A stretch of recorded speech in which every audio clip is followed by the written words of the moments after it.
bonjour à tous. Aujourd'hui, nous allons parler de l'intelligence artificielle avec Arthur, mon pote. Eh ben, Comment bonjour. ça va, Arthur? Ben, ça va très bien, merci de m'avoir invité. Je suis très content que tu sois là pour ce premier épisode. J'ai choisi le sujet en fonction de toi, justement. Je Ça me pensais que touche. l'intelligence artificielle, ça allait te plaire. C'est quelque chose qui te parlait. Et moi, ça m'a permis de faire des recherches aussi de mon côté et du coup, de pouvoir en discuter avec toi et de pouvoir informer aussi les gens sur qu'est-ce que l'intelligence artificielle, puisqu'on entend ce mot assez souvent aujourd'hui, mais les gens ne sont pas forcément au courant de ce que ça représente. Et je pense que ça peut être une bonne chose pour eux de s'initier un peu à la chose, quoi. Bah, avec grand plaisir, on va en parler. Ok, est-ce que tu pourrais déjà nous donner une définition un peu de ce que c'est l'intelligence artificielle pour toi? Alors, l'intelligence artificielle, c'est quand même vachement vague comme sujet, et il y a beaucoup de définitions qui, justement, divergent un peu en fonction des gens.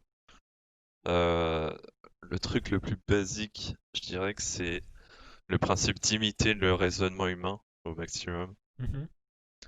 Euh, et Ouais, vraiment l'idée principale de base de l'intelligence artificielle, c'est l'imitation d'une intelligence, ou pas forcément humaine par la suite, c'est ce qu'on retrouve notamment dans les réseaux de neurones où bah, on essaie de simuler le fonctionnement d'un cerveau humain ou en tout cas animal, avec des connexions entre des neurones et un semblant d'apprentissage par des connexions qui se font et défont. Mais bon, ça on entre tout de suite dans la technique, mais ouais, Ok, ouais, on en reviendra un peu plus tard, mais ouais, d'accord. Euh, du coup, par rapport aux recherches que j'ai fait moi sur l'intelligence artificielle, sans entrer donc dans les détails techniques, mais juste un niveau un peu superficiel, mais qui permettent d'englober un peu le sujet, j'ai trouvé qu'il y avait trois catégories d'IA. Du coup, il y a une première catégorie qui est l'IA un peu limitée. Donc, elle sait faire qu'une seule tâche. Euh, ouais, c'est ouais, vraiment ce par qu'on va. exemple, AlphaGo qui joue au jeu Ouais, de voilà, Go. c'est ça. Il sait faire une chose très bien, mais il sait faire qu'une chose. Mhm. Contrairement à notre cerveau, du coup, qui sait faire plein plein de choses et qui peut apprendre. Ouais, c'est le type d'intelligence qui est enfin, d'intelligence artificielle qui est le plus développé, quoi. Mhm, C'est ouais, c'est vraiment, quelque chose qui existe déjà dans notre c'est, quotidien. Et... c'est, voilà, c'est très développé et c'est utilisé partout et c'est facile à mettre en place avec les techniques d'aujourd'hui. Mhm. Ouais, parce que souvent on pense à l'intelligence artificielle comme un robot, comme quelque chose qui n'existe pas encore, ou comme dans les films de science-fiction, alors qu'en fait il y a déjà pas mal de types d'intelligence artificielle Ouais, qui l'intelligence existent aujourd'hui. artificielle est très implémentée partout, dans beaucoup de domaines. Mhm. Ensuite, en deuxième catégorie, donc à un niveau un peu plus haut, on a une IA qui serait une IA entre guillemets humaine, donc qui équivaut à l'intelligence du cerveau. Ça, a priori, on n'en a pas encore aujourd'hui, parce qu'aucune machine n'est plus intelligente que nous. Non, en effet, c'est toujours limité à un domaine ou plusieurs, mais dans ce cas-là, c'est toujours un nombre fini et généralement pas très élevé. Ça sait faire une chose et oui, on est loin d'avoir une intelligence humaine pour l'instant, et ce qu'on dit une intelligence générale en fait, qui lui permettrait de réfléchir par elle-même et découvrir par elle-même encore plus que ce qu'elle sait faire aujourd'hui. Mhm. Mais du coup, je sais pas ce que tu vas me sortir en troisième catégorie. Et du coup, voilà, on arrive à la troisième catégorie qu'on pourrait définir comme une super IA, donc une super intelligence artificielle. Et là, elle serait vraiment beaucoup plus intelligente que l'homme, mais dans des proportions vraiment, vraiment plus importantes. Bah, ouais, je sais pas si on peut vraiment séparer les deux dernières catégories parce que je pense que une fois qu'on atteindra la deuxième catégorie, la troisième sera vraiment juste à côté.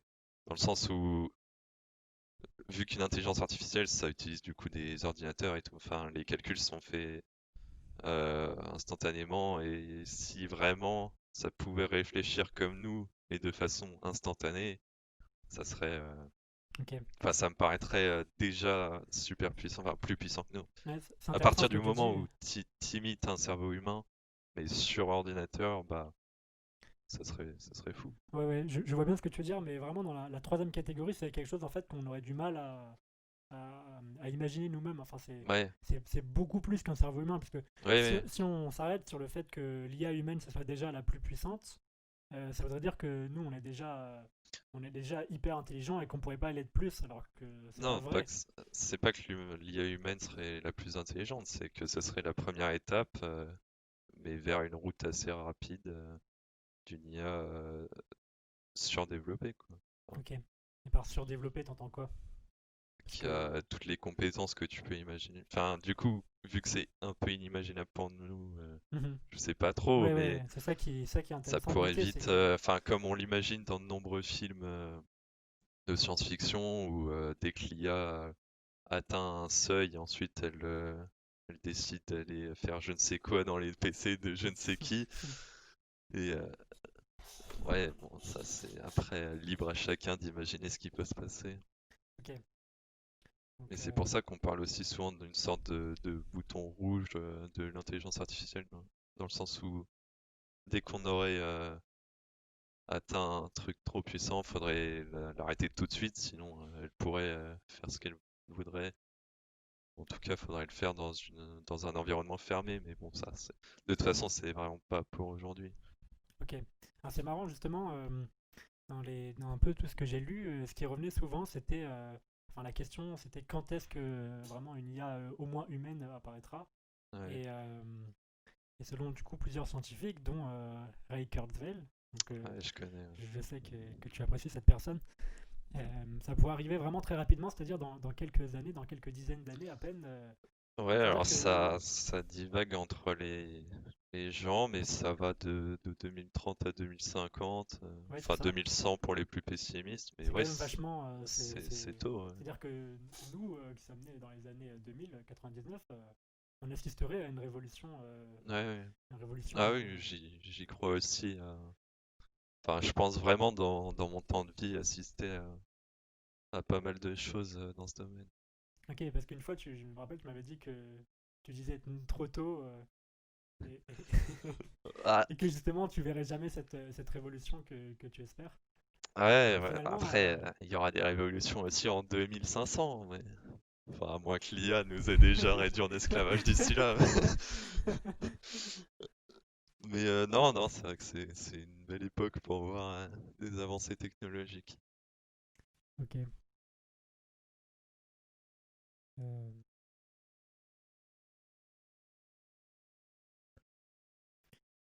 du coup, j'aimerais qu'on parle un peu de la catégorie Super IA, du coup, de la troisième catégorie, parce que c'est celle qui est la plus intéressante, enfin, celle où il y a le plus de choses à dire, vu que c'est celle qui apporterait le plus de changements dans nos vies, plus Oui, ça qu'une c'est sûr. IA humaine, parce que, bon, a priori, elle serait aussi performante qu'un humain. Bon, c'est pas ce qui est incroyable en tant que tel, mais ça permettrait pas de résoudre plus de problèmes qu'une super IA qui, du coup, Bah, serait supérieure à oui et nous. non. Déjà, une IA humaine, ça permettrait quand même, enfin, d'avoir un raisonnement humain, mais sans aucune Mhm. hésitation ou temps de calcul très limité. Et du coup, pour beaucoup de, enfin, si tu devais choisir un poste à laquelle mettre une IA humaine, mais un poste qui requiert beaucoup de jugement, mais enfin une vision des choses globale.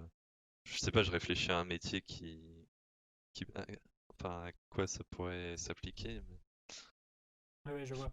Enfin déjà ça serait un énorme changement dans la vie. Mhm.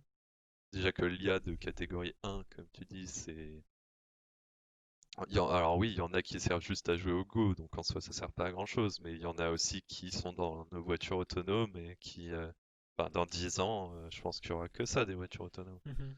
et qui limitent les accidents. Alors on n'a pas l'impression parce que les médias en parlent 15 fois plus qu'un accident normal, mais au final il y a beaucoup moins d'accidents en voiture autonome qu'en voiture conduite humainement. Ouais. Et c'est déjà une grande avancée dans la société d'être enfin, d'être protégé comme ça et de pouvoir vivre tranquillement. Mhm. Ça fait déjà beaucoup de choses. Alors, il y a quelque chose que j'ai pas très bien compris sur la super IA, c'est que si on prend une espèce d'analogie entre, par exemple, nous et le chimpanzé, Donc nous, on est relativement proche du chimpanzé. Enfin, nous, les humains, on est assez proche des chimpanzés. Ouais. Mais le chimpanzé, il n'arrivera jamais à comprendre ce que nous, on fait en tant qu'humains. Enfin, c'est-à-dire, il ne saura jamais construire une maison ou bien, Ouais, ouais, ou bien ouais. ce genre de choses. Ouais, c'est vrai. Et du coup, je me demande si on pourrait pas comparer nous et la super IA avec la même analogie, c'est-à-dire nous, on deviendrait le chimpanzé et puis la super IA, ce serait nous. Bah, peut-être C'est-à-dire bien, ouais. qu'avec même avec toute la volonté du monde, on pourrait pas comprendre ce que pense et ce que fait l'IA. Alors oui, non, mais je suis totalement d'accord déjà pour deux raisons.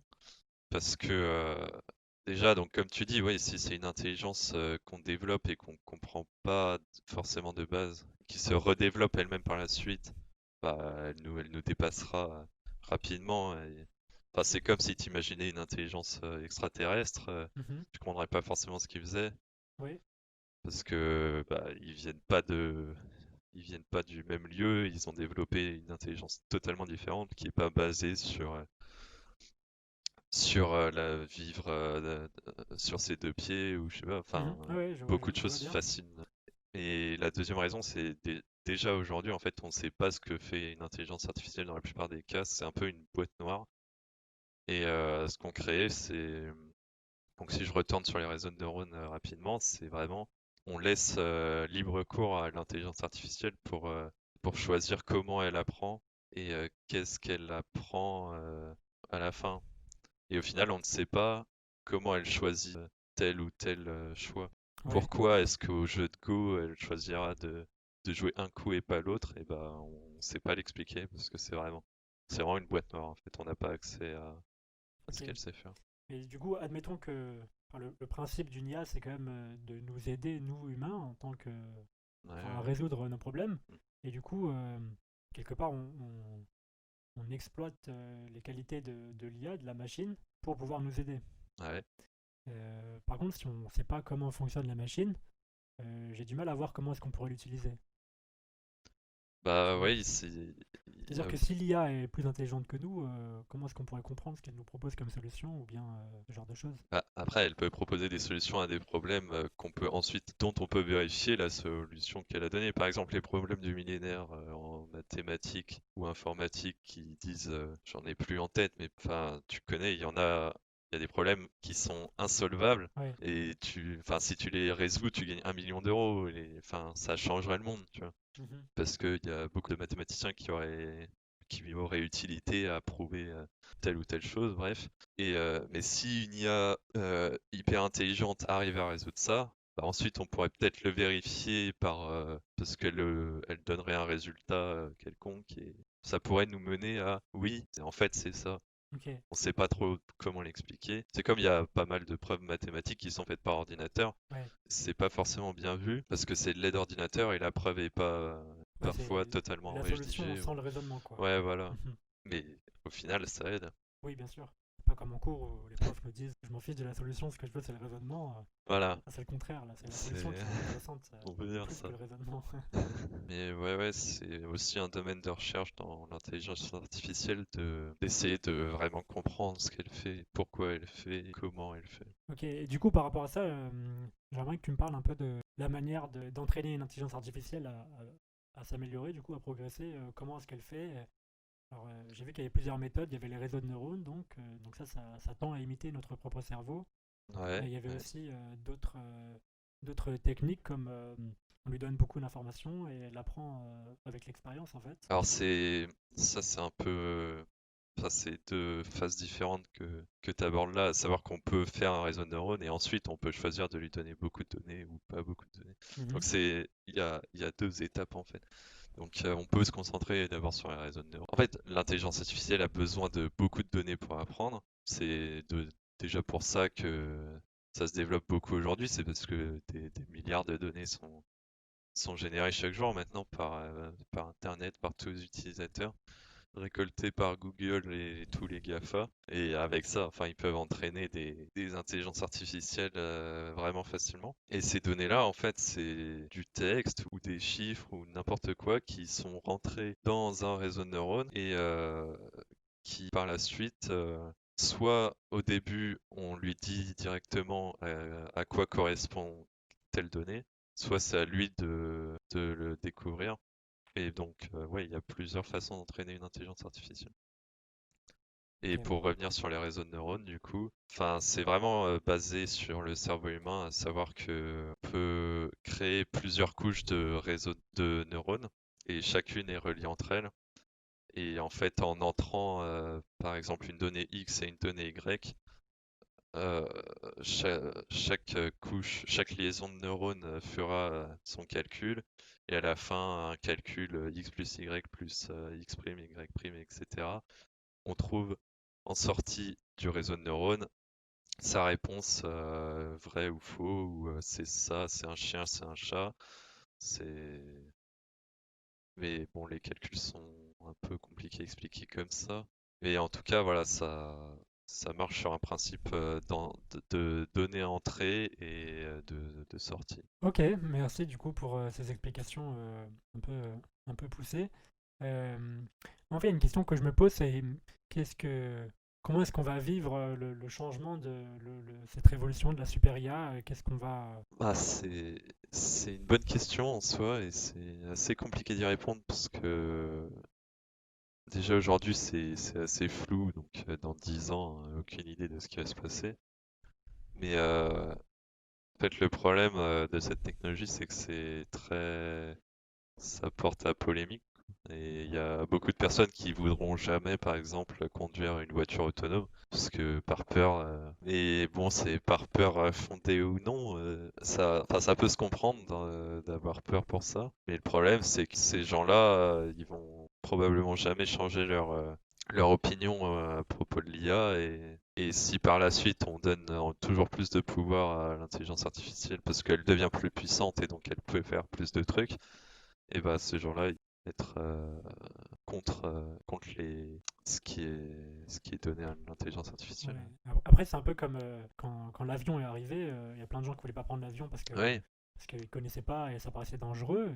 Finalement, l'avion s'est développé. Aujourd'hui, tout le monde prend l'avion et personne ouais, dit. ouais, Enfin, il y a on assez peut peu de gens espérer qui que disent j'ai peur de prendre l'avion. c'est Donc, vrai, on peut espérer que ça rentre dans les mœurs un peu presque. parce qu'au Euh, final, l'arrivée d'une super IA, ce serait un peu comme l'arrivée des extraterrestres, quelque part. C'est ouais, quelque ouais, chose qui n'existe pas sur la planète ouais, et qui, du coup, émerge, ou du moins fait son apparition. C'est quelque chose qu'on n'a encore jamais vu avant et ouais, c'est vrai. qui est vraiment, qui serait vraiment différent de nous, quoi, comme des extraterrestres. C'est vrai, c'est une intelligence qu'on peut pas prévoir et qui peut nous promettre pas mal de changements, c'est sûr. Justement, par rapport à ces changements, toujours selon Ray Kurzweil, il y aurait trois changements radicaux d'ici 2045. Et les trois changements, ils aborderaient la nanotechnologie, la biotechnologie et du coup l'IA. Euh, qu'est-ce que qu'est-ce que tu en penses? Ouais, alors nanotechnologie, bon ça je m'y connais pas tant que ça, mais oui, En soi, pourquoi pas, enfin c'est... la nanotechnologie, ce serait faire ce qu'on veut avec les atomes et du coup pouvoir créer n'importe quoi juste en manipulant les atomes. Hmm.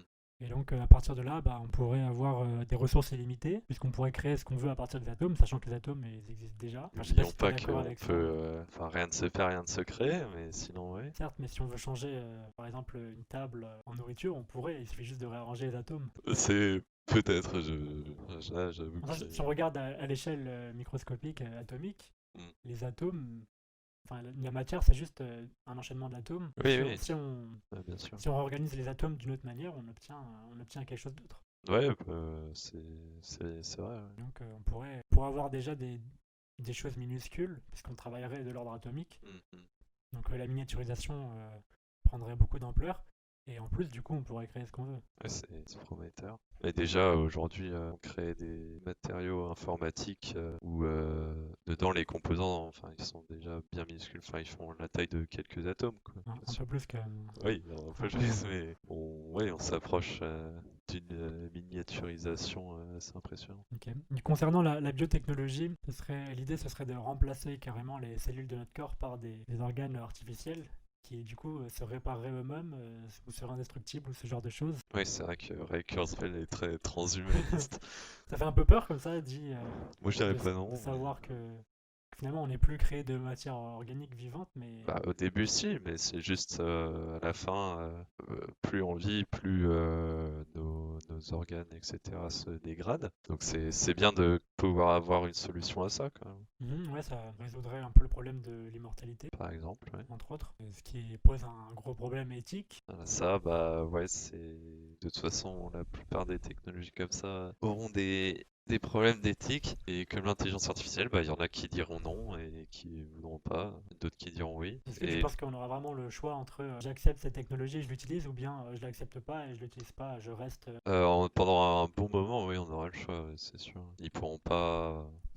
Enfin, sinon il y aura des révolutions, quoi. Les gens deviendraient fous. Mhm. Mais faut laisser le temps à la population de. Enfin, de toute façon, la biotechnologie est remplacée par un bras mécanique ou je ne sais quoi et un cœur par toute chose. Enfin, aujourd'hui c'est faisable, mais il faut payer tellement cher que c'est accessible à presque personne. Et même dans 15 ans, ça sera peut-être développé, mais pas encore totalement. Et du coup, on en vient un peu au problème du coût de l'intelligence artificielle, puisque même si elle existe, encore faut-il pouvoir avoir suffisamment d'argent pour l'utiliser. Enfin, j'imagine que tout le monde ne pourra pas devenir immortel gratuitement, Alors oui, oui, devenir immortel. ou du moins être amélioré. Bah, ça, c'est plus dans la biotechnologie. Enfin, l'IA pourrait apporter la solution, mais ensuite, ça sera à côté qu'il faudra déployer les moyens, quoi. Dans le sens où, une fois que l'intelligence artificielle a donné son résultat sur comment devenir immortel, bah, il n'y a plus besoin de mettre d'argent dans cette intelligence artificielle-là.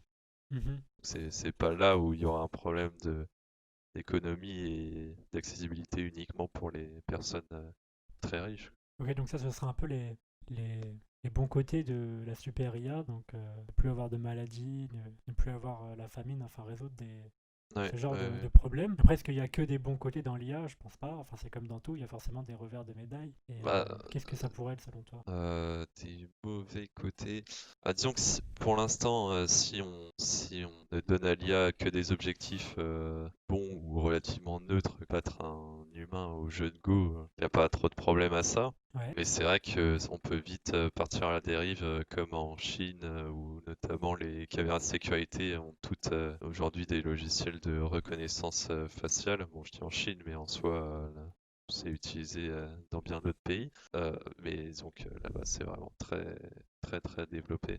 Et chaque personne qui se promène dans la rue est reconnue et toutes ses actions par la suite, pareil. Donc moi, ça me choque pas plus que ça, étant donné que ça amène quand même à une certaine sécurité. Enfin, disons que tout est vu et compris par l'intelligence artificielle. Donc dès qu'il y aurait un problème, quelqu'un de compétent pourrait être notifié. Mais c'est vrai que oui, beaucoup de gens voient ça comme une atteinte à la vie privée. Est-ce que du coup, les IA ne pourraient pas complètement remplacer les humains, du coup, puisqu'elles seraient plus Bah, dans performantes? beaucoup de domaines, oui, oui. Du coup, qu'est-ce que C'est feraient les aussi humains?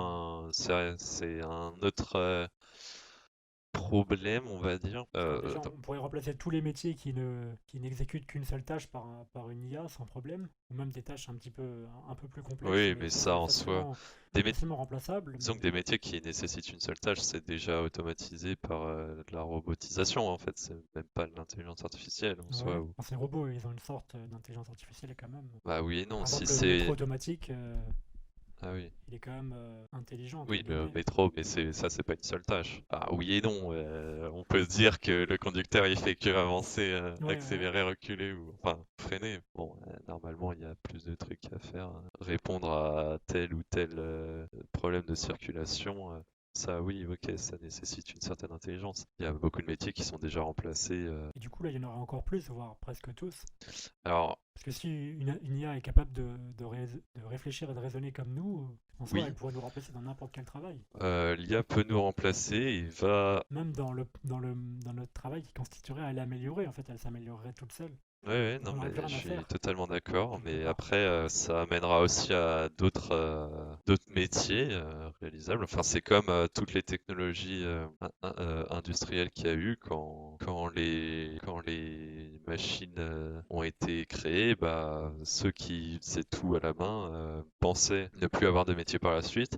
Et au final, c'est pas qu'ils ont été remplacés par les machines, c'est qu'ils ont dirigé ces machines. Enfin, ils étaient dedans et disaient à ces machines quoi faire parce qu'elles n'avaient aucune intelligence ou quoi que ce Mhm. soit à l'époque. Et là, aujourd'hui, bah, ça sera le même style de révolution, à savoir, ils feront pas quelque chose avec la machine parce que la machine la fera toute seule, mais ils feront quelque chose en complément ou avec la machine. Je pense qu'il y aura beaucoup de métiers qui se développeront et qui seront en accord, qui nécessiteront de travailler comme si l'intelligence artificielle était une collègue ou quelque chose. Mais est-ce que ces nouveaux métiers, ils requièrent pas un niveau d'études supérieur à ce qu'on pourrait trouver dans la plupart des métiers aujourd'hui? Et du coup, ce serait un frein Bah, pour les gens oui et non. Au final, une intelligence artificielle qui est à un niveau humain, ça serait comme un collègue, en quelque Mhm. sorte. Donc, il n'y a pas besoin de... Quand je dis travailler avec l'intelligence artificielle, c'est pas forcément aller dans la console du PC et puis changer un des paramètres et la faire s'entraîner de nouveau parce qu'elle a eu un problème. Ça, c'est au-dessus. Non, travailler en accord avec ça. Bon, c'est des métiers à développer, mais je pense que ça se fera. D'accord, mais du coup, tout ça, ça indique qu'on serait limité juste à une IA humaine. Alors, si on a une super IA, au final, le laps de temps entre le moment où on aura l'IA humaine et le moment où on aura la super IA, il est quand même relativement réduit. Et à partir du moment où on aura la super IA, on n'aura pas besoin des IA humaines. Oui et non. Elles seront pas déjà une IA humaine. Le jour où on en sera à l'IA humaine, ouais, c'est difficile de dire ce qu'on pourra faire en complément ou à côté. Ok, qu'est-ce que Si- tu penses de l'IA qui apparemment est pacifiste et qui finalement se rebelle contre les humains et nous tue tous, ou ce genre de choses, nous réduit à l'esclavage? Ça, c'est de la science-fiction. Ok, d'accord. Donc tu penses que ça peut pas arriver? Ça, c'est pas que ça peut pas arriver, parce que tout peut arriver. Il y a pas de raison. Enfin, pour l'instant, l'intelligence artificielle répond aux problèmes qu'on lui demande. Elle fait, si on lui dit de jouer au Go, elle joue au Go, et si on lui dit de répondre à un problème un peu plus avancé, comme elle pourrait le faire par la suite, bah, elle répondra à un problème un peu plus avancé. Et même si elle a une intelligence très développée, bah, je pense qu'on peut toujours limiter à un certain enfin, disons que c'est difficile de dire ça aujourd'hui, mais si on peut développer une intelligence développée, on peut sûrement lui limiter son raisonnement à faire ce qui lui est demandé, quoi. D'accord. Et du coup, l'intelligence artificielle, elle aurait pas de conscience aussi, quand même. Parce Bah, que ce qui implique une conscience, ça oui implique et non. de réfléchir à tous les problèmes qui existent et du coup Oui, de pouvoir oui, je suis donner des d'accord, solutions hein. par elle-même. Bah, c'est Si, pour si ça que finalement elle c'est. trouve que le problème, le plus gros problème dans la planète, c'est nous, elle pourrait très bien dire, pour résoudre le problème, il suffit juste de vous éliminer. Oui, mais dans ce cas-là, elle le proposerait et elle prendrait pas le contrôle d'un char d'assaut ou je ne sais quoi pour éliminer tous les humains. Mhm. Je pense que Donc tu penses d'abord, elle nous demanderait notre avis? bah, elle Ce serait quelque chose elle serait qui serait faite toujours sous notre contrôle, du coup. pour donner, ouais, donner un résultat, quoi. C'est comme toutes les intelligences artificielles, c'est vraiment le but, c'est donner un résultat, c'est pas le faire, parce qu'ensuite c'est fait par autre chose, soit par un robot, enfin, Donc n'importe quelle IA resterait sous notre contrôle ouais, je et pense bien, oui. serait en quelque sorte notre esclave. Oui, on Il n'y peut a dire aucun ça comme ça. moment où l'IA prendrait des décisions elle-même sans qu'on intervienne, sans qu'on ait à donner notre avis. Sans qu'on intervienne, si c'est déjà le cas dans le sens où si on sait que ce qu'elle dit, ce qu'elle fait, ce qu'elle veut faire, c'est raisonnable et de toute façon c'est dans un cadre donné, il n'y a pas de problème. Jouer au Go, je reprends toujours cet exemple, mais en même temps c'est pratique. Il y a pas d'humain qui est derrière et qui dit oui ou non, fais ça. Au final, elle le fait. Mhm. Parce on lui fait confiance sur ce qu'elle sait faire et de toute façon, elle peut faire que ça. Et bon, c'est vrai que dans une intelligence supérieure, On aurait étant du donné mal à qu'on la sait pas canaliser trop du coup. comment. On aurait du mal à la canaliser, Ouais, oui, c'est vrai que à limiter vu qu'aujourd'hui ses connaissances on sait pas trop et ce ses que ça actions. fait, ce que ça sait faire, c'est vrai que ça c'est, mais seul l'avenir nous le dira. Comment est-ce qu'on pourra gérer une intelligence artificielle supérieure? Mhm. Mais ça n'empêche pas, il faut réfléchir en amont à comment est-ce qu'on peut Ouais, bah il y éviter ce genre de a. problème avant qu'ils n'y arrivent, parce qu'une fois qu'ils arrivent, c'est un C'est peu trop déjà tard. très travaillé, hein. Faut savoir que des métiers sur l'éthique de l'IA, ça existe beaucoup partout et enfin, c'est vraiment, ouais, ça se développe. Il y a beaucoup de chercheurs qui travaillent là-dessus. Même si l'éthique est pas forcément appréciée de tous, enfin notamment les GAFA, eux, je sais pas si t'avais vu, mais en gros en décembre dernier, 2020. Ils avaient renvoyé pour peu de raisons une chercheuse en éthique de l'intelligence artificielle, Google, et, et ça a fait polémique aussi parce il y avait vraiment très peu de raisons à ça, à part le fait elle comptait publier un papier qui critiquait un peu la façon de faire chez Google. Bon, j'ai pas lu ce papier en détail, mais et du coup, oui, juste pour ça, ils l'ont renvoyé. Donc c'est là où on peut retrouver un certain problème dans l'éthique des futures intelligences artificielles, dans le sens où ça restera au bon vouloir de ceux qui la possèdent. Oui, du coup, ça apporte un autre problème, puisque aujourd'hui, ceux qui possèdent le pouvoir, entre guillemets, c'est les pays, Mhm. avec leur gouvernement.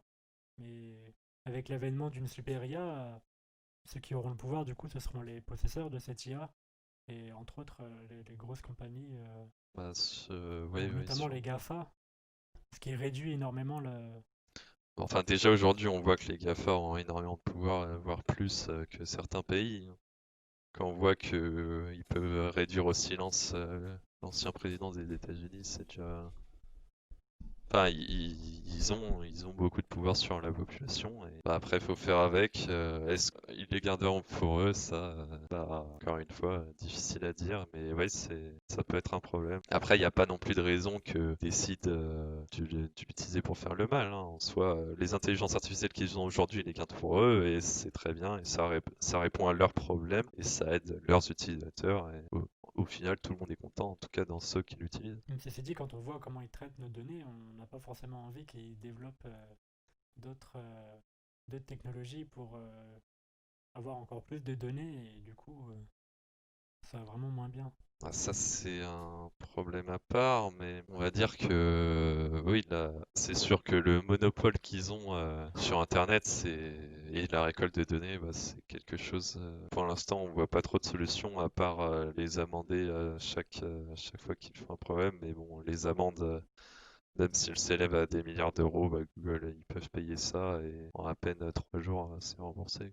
C'est vrai que pour l'instant, il n'y a pas trop de solutions, par vouloir diviser le pouvoir qui régnerait au sein d'une seule entreprise et pouvoir créer plusieurs petites entreprises. Mais ça, pour l'instant, il y a pas de solution à ça et on fait avec. Après, disons que c'est le prix à payer pour utiliser leur technologie et leurs ressources. Si tu veux avoir accès à tout ce qu'ils proposent, bah, il faut accepter de donner un peu de tes données, bah, parce que au final c'est leur revenu et c'est comme ça que eux peuvent se développer encore plus. Au final, c'est comme payer un service quelconque dans la vie pour au final les aider à se développer plus. Sauf qu'au lieu de donner de l'argent directement, bah, tu donnes des données. Est-ce que ces données, elles sont pas plus intéressantes que de l'argent?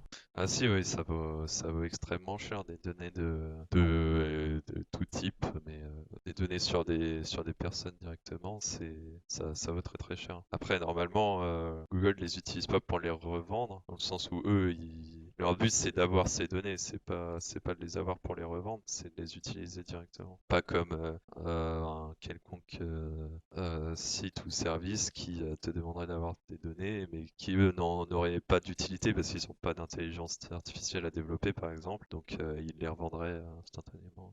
Mhm. Pour finir un peu ce sujet, j'aimerais qu'on parle du paradoxe de Fermi. Je sais pas Ouais, si t'es je familier. connais, ouais. Donc le paradoxe de Fermi se demande pourquoi est-ce qu'on n'a encore jamais rencontré d'extraterrestres alors que la galaxie et l'univers grouillent d'étoiles et de planètes apparemment habitables. Comment ça se fait qu'on en ait jamais vu et qu'on n'ait aucune trace de l'existence d'autres civilisations intelligentes dans l'univers? Et on pourrait relier ça à l'IA en supposant qu'une civilisation super intelligente extraterrestre aurait déjà trouvé une super IA et donc l'aurait déjà développé, et on n'arriverait pas à capter ces signaux, par exemple, du fait Euh, d'une technologie trop avancée par rapport à ce que nous, on a. ouais, alors c'est vrai que c'est un problème où pareil, il n'y a pas vraiment de réponse pour l'instant. On ne sait pas pourquoi on reçoit rien etc. Mais disons que l'intelligence, nous, on la comprend souvent comme l'intelligence qu'on a de nous, parce que c'est le seul exemple qu'on a. Mais il y a sûrement plein de types d'intelligence qui existent dans l'univers. Et ces intelligences-là, elles peuvent ne pas forcément vouloir une exploration spatiale ou développer une autre intelligence, ou ça peut prendre vraiment des chemins très différents, et peut-être qu'on est peu nombreux à essayer de développer une super intelligence. Et pour revenir plus précisément sur le paradoxe, il y a plusieurs explications quand même au fait qu'on ait l'impression d'être seul, notamment que beaucoup de planètes peuvent par exemple être détruites au fil du temps, hein. Au final, si une météorite du temps des dinosaures arrivait maintenant, c'est comme si notre intelligence avait jamais existé, alors qu'on était sur l'échelle du temps vraiment pas loin d'avoir une intelligence très très très développée. Il y a aussi le fait que, si mes souvenirs sont bons, notre planète est enfin notre système solaire en tout cas est relativement vieux. Enfin, on est placé dans un endroit relativement vieux dans l'univers qui s'étend, donc ça peut expliquer une certaine solitude. Enfin, je dirais que c'est peut-être une bonne chose que on reçoive rien de la part d'extraterrestres, parce que si on y réfléchit sur l'espace, sur le temps de l'univers, nous en à peine 2000 ans, on est passé du feu, bon allez, 3000 ans on va dire, on est passé du feu à une intelligence et des fusées, et enfin, des trucs exceptionnels. Disons que si une planète avait à peine 3000 ans d'avance, donc s'ils étaient en l'an 5000 aujourd'hui, enfin, ils auraient tellement de technologie que ça nous paraîtrait enfin, inimaginable, et ils seraient beaucoup plus évolués que nous. Et c'est pas forcément une bonne chose. Enfin, si on découvrait l'équivalent de fourmis, on verrait pas forcément l'intérêt de les aider à s'évoluer. Non, mais il faut se dire que sur le temps de vie de la planète, notre évolution, elle va vraiment très très vite au final. Et donc, à peine 50 ans, dans 50 ans, ça se trouve, on découvrira plein de trucs. Et si on découvre une espèce extraterrestre qui a 100 ans de plus que nous, à peine, si on admet une évolution parallèle, il serait inimaginable, quoi. Mhm. Et bon, oui, c'est vrai que moi j'aimerais bien voir des extraterrestres, hein, je dirais pas non. Après, à voir comment une IA pourrait nous aider là-dedans. Il y en a déjà qui sont utilisés dans la recherche d'exoplanètes ou autres. Maintenant, comment est-ce qu'une super IA pourrait nous aider? Je n'ai pas d'explication. Il faudrait quand même avoir les outils ensuite nécessaires pour l'observation. C'est pas juste le fait d'être intelligent qui nous aidera à trouver une nouvelle civilisation, mais il faudrait avoir les télescopes, Ceci dit, la supérieure pourrait nous aider à construire ces nouveaux télescopes, du coup, avec la nanotechnologie et ce genre de choses. certes. Le- C'est le- vrai que c'est les un moyens ne cercle. seraient plus vraiment un frein. Et ben les matériaux alors. Et les Ah oui, matériaux, c'est mais c'est vrai pareil, que du ça coup. doit être. Avec la nanotechnologie, en soi, Ah, tout devient possible. Et la supérieure nous apprendrait à utiliser cette nanotechnologie. ouais, c'est vrai. Il n'y aura plus qu'à suivre et le mode d'emploi et on pourrait ensuite assembler tous les atomes comme on veut, construire n'importe quoi et pouvoir observer n'importe quoi. Ouais, on peut imaginer ça La avec une supérieure, elle super. pourrait aussi avoir la solution au problème de contacter les extraterrestres ou du moins d'émettre des signaux qui pourraient capter et du coup interagir avec eux. C'est vrai. C'est. C'est vrai. Ok, bah en tout cas, merci beaucoup d'avoir répondu à toutes ces questions Et ben, merci à toi pour l'invitation encore. C'était avec plaisir. et on se dit à la prochaine fois. Bye bye.